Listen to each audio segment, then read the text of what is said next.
a Frontier flight.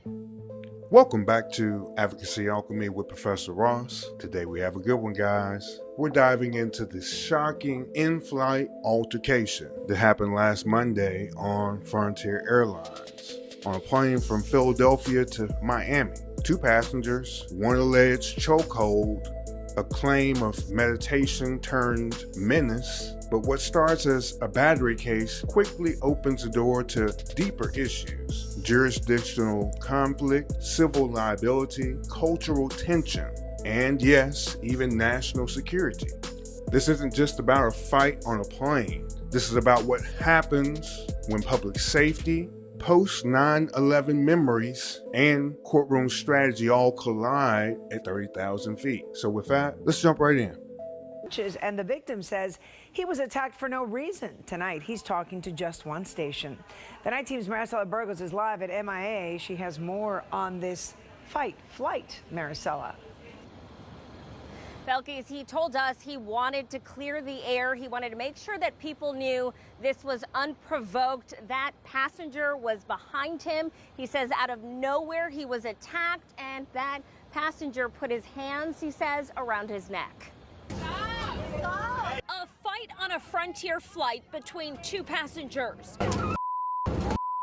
You can hear other people on board begging for the men to end the brawl.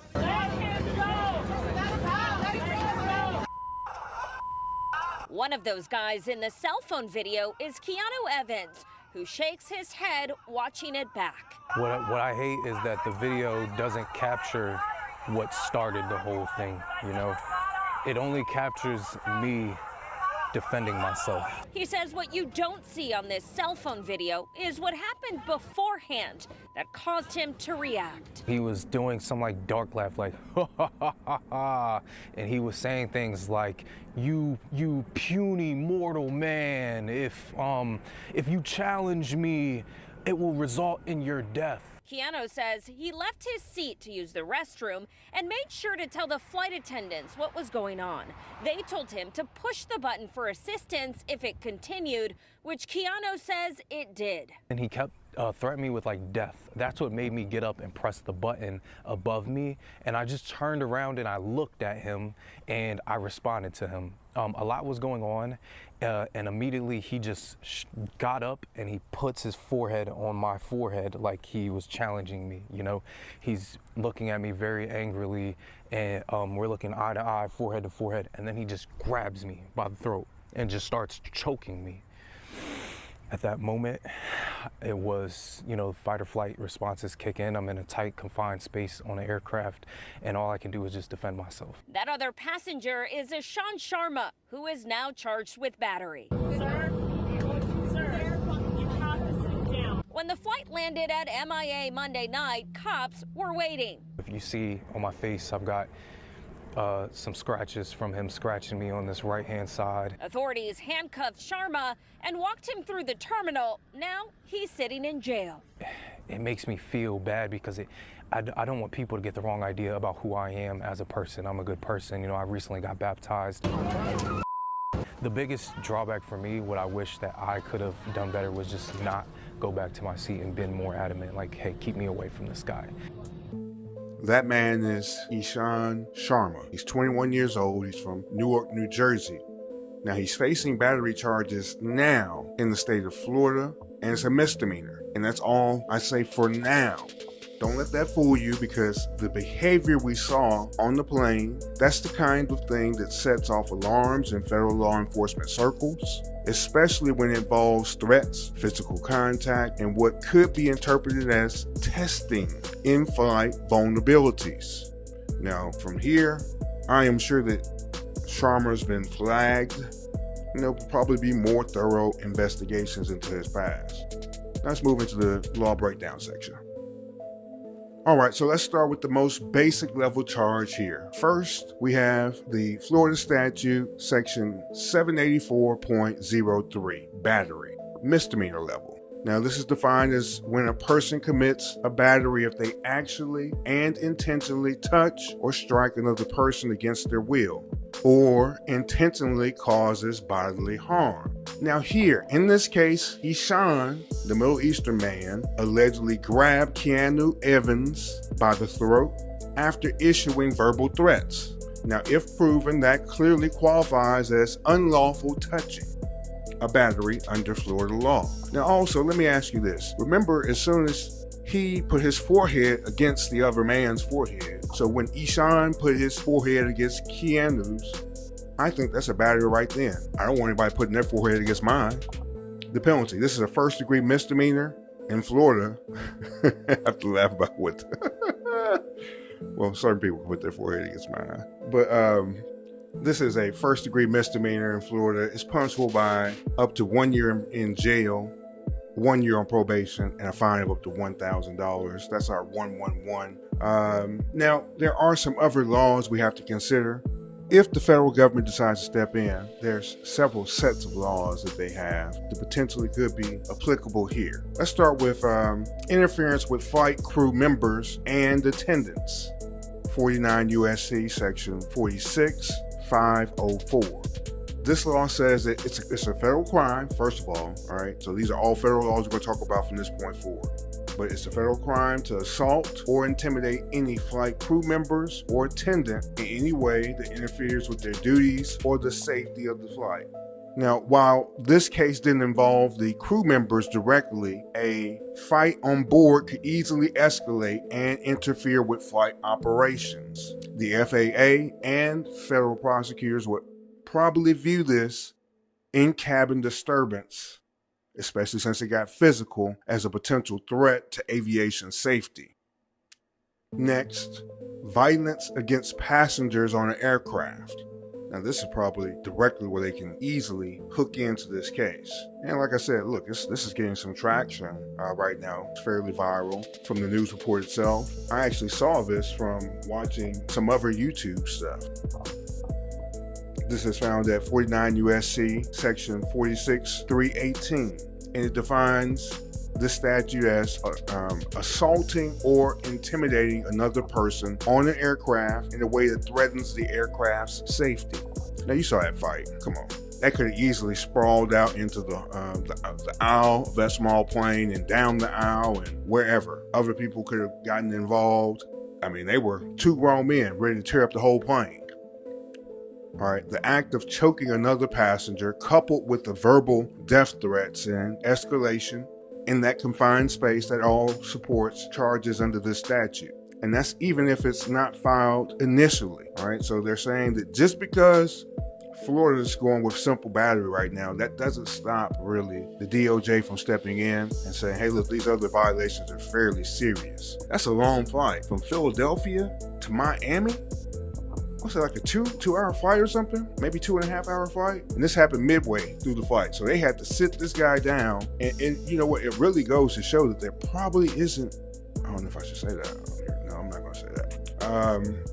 We're going to start a membership, and we can actually, it's already set up, but if people start joining, we'll start some classes there. We can talk more freely there because it'll be behind the paywall. We don't have to worry about some of the things that you say that might get taken the wrong way, used the wrong way, all those sorts of things. That's all I'll say about that. Let's move on. All right, so there could be a potential airline ban for Ishan Sharma, or he could be placed on the TSA watch list, all right, because even without federal charges, airlines do have that broad discretion to ban passengers from future travel. We've seen it before. And this is on Frontier. This is a bad look for Frontier once again, right? All right, but Frontier could bar Sharma from flying with them indefinitely, so meaning that he would not be able to ever book a ticket again with them. Now, additionally, the TSA or the FAA, if they determine that his conduct posed a risk to aviation safety, Sharma could end up flagged and barred through the federal databases and not be allowed to fly again. Or he'll be on the list where he'll be subject to strict scrutiny every time he comes to the airport. All right, so with that, let's move into our evidentiary standards next. Now, in the law, we measure the strength of proof using different levels of evidence. Let's break down all 6 and see how they apply to this in-flight incident. First, we have mere suspicion. Now, this is the weakest level of evidence. It's just a hunch or a gut feeling. Now, an officer might notice odd behavior, like the dark laughter or the strange statements, but without anything actionable. When Keanu Evans first heard the phrase puny mortal man or it will result in your death, he likely had a strong suspicion that something was wrong. But at that point, there's no concrete action to justify removing the passenger. All right, so from right there, just that a first statement, first time it happens, hey, the guy could be playing a game in his hand or be doing anything. All right, but it puts everybody on kind of notice. All right, the in-flight crew, they're on notice. All right, we've gotten the complaint already.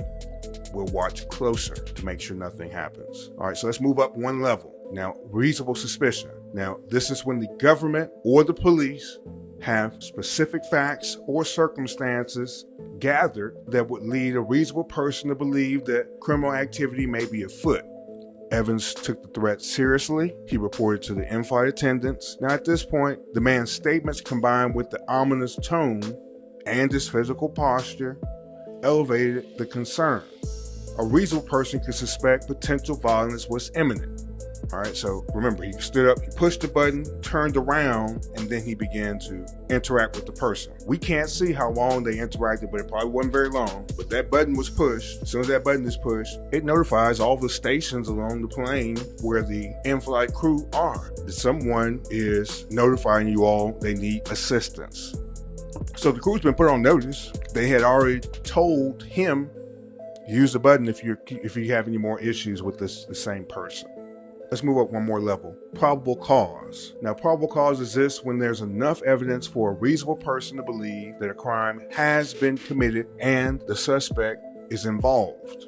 The moment that Sharma stood up, forehead to forehead, and choked Evans, I think that crossed every line there, right? Now, initially, my thoughts are as soon as they touch foreheads to foreheads, that's enough to stop everything. Separate these two, but you might not have enough for charges. But when you choke somebody, I think everything's off.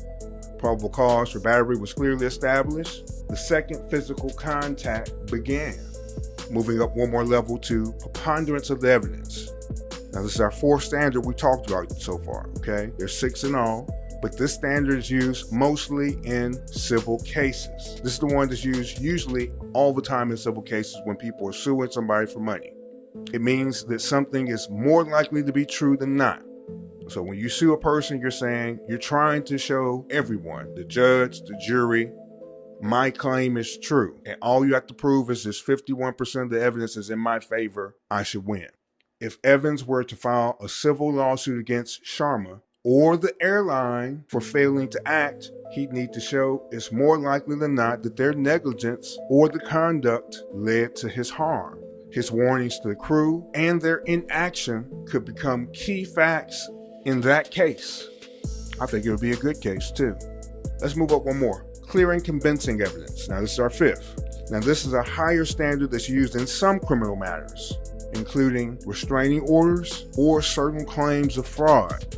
Now, if Sharma were to claim he was meditating and didn't mean harm, he'd need to present clear and convincing evidence that the actions were misinterpreted and not threatening. Now, based on the recording and testimony, it seems like that would be a difficult defense to hold up. You might wonder, how will we do that? He would need to get some religious professional to come in and testify on his behalf. So it gets real crunchy very quickly. Would somebody want to come and defend him? Because once again, we have a lot of implications and moving parts to this case, potentially. All right, moving up one more level, we have beyond a reasonable doubt. This is the gold standard in criminal law. To convict Sharma of battery, prosecutors must prove beyond a reasonable doubt that he intentionally touched or struck Evans without his consent. Now, to reach this level, you need to have 90 to 95% of the evidence in the government's favor. This standard also means that there is no other logical conclusion besides the defendant being guilty of the crime as charged. All right, we have video footage, we have eyewitnesses, and we have the victim's consistent statements that will all likely be used to satisfy this burden. Now, unless the defense can cast serious doubt on the intent and the nature of the contact, I think he's going to be determined to be guilty. But we'll see. We'll follow it. We'll see. Let's move into the jury perspective. And let's see what you would do if you were on this jury. Now, let's put you in the jury box. You've seen the footage, and you've heard Keanu Evans describe the fear, the threats, and that chokehold. You've seen Sharma being led away in handcuffs. You've also heard Sharma say through his attorney that he was misunderstood. Now, you've also heard Mr. Evans, the victim, say that he didn't want to be misunderstood as being a bad person. He had just recently been baptized, and he had asked to move seats.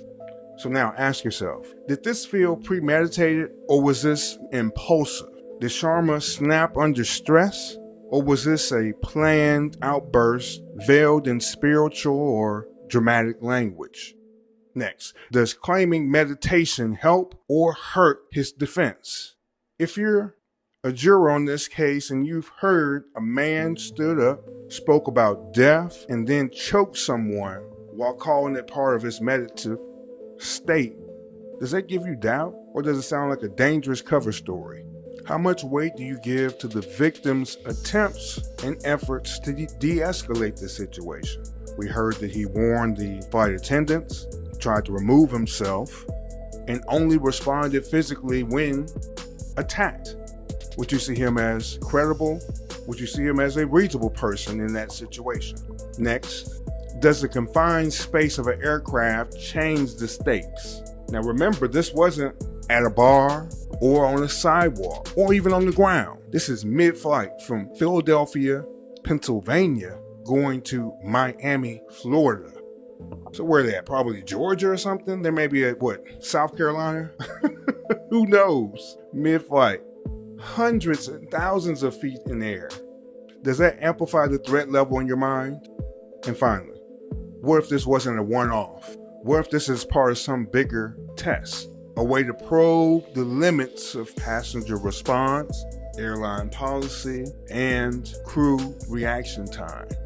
As a juror, you're not just deciding guilt. You're deciding what kind of behavior is tolerated at 30,000 feet. So tell me below, guilty or not guilty?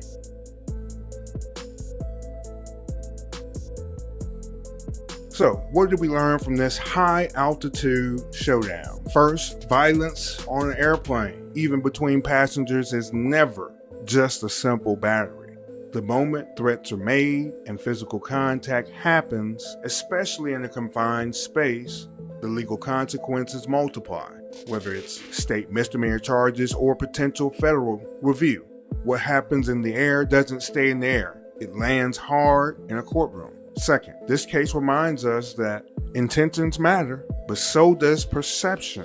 Claiming meditation or spiritual misunderstanding won't shield you from being held accountable, especially when your actions trigger fear, escalate aggression, and leave visible injuries. Cultural defense or not, choking somebody on an airplane is a serious offense. Finally, intuition, that little feeling. The inner voice that told Evans something is wrong here. He was right. He sensed danger, he warned flight attendants, and he tried to avoid the conflict. That's a lesson for us all. Trust your intuition, but also know when to take action and protect yourself within the bounds of the law. Now, as a society still shaped by the shadows of 9/11, we can't ignore how these incidents are interpreted. Fair or not, when aggression takes place mid-flight and the attacker fits a certain profile, it triggers national security concerns. That's not bias, it's a cautionary legacy. Now it's your turn. Decide what would happen if you were on the jury. Should federal charges have been filed? Did the airline do enough to prevent this situation? And does a defense of meditation, does that hold water for you? Let me know in the comments below. Like, share, and subscribe. Remember, this is Advocacy Alchemy. I am Professor Ross. I'll see you tomorrow. It's Monday again. Have a good Monday. And be safe out there. Thanks for flying with us today. Remember to subscribe to Advocacy Alchemy, and we'll be back at 8:45 tomorrow morning.